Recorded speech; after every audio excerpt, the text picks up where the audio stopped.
ಇರೋದೊಂದ್ ಜೀವನ, ಹಿಂದೇನಾಯ್ತು ನೆನ್ಪಿಲ್ಲ, ಮುಂದೇನಾಗುತ್ತೋ ಗೊತ್ತಿಲ್ಲ. ನಾವ್ ಏನ್ ತಿಂತೀವಿ, ಎಲ್ ಮಲಗ್ತೀವಿ ಎಲ್ಲ ಬರ್ದ್ಬಿಟ್ಟಿದಾನೆ. ವಿಧಿ ನಮ್ದೇನಿಲ್ಲ.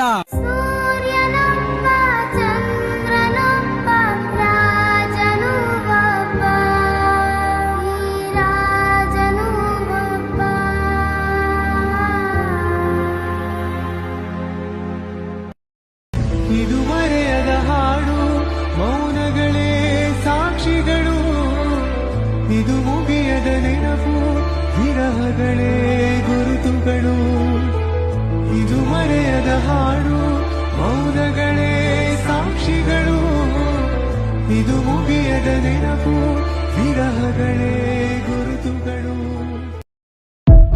ಯೋಗವು ಒಮ್ಮೆ ಬರುವುದು ನಮಗೆ, ಯೋಗ್ಯತೆ ಒಂದೇ ಉಳಿವುದು ಕೊನೆಗೆ.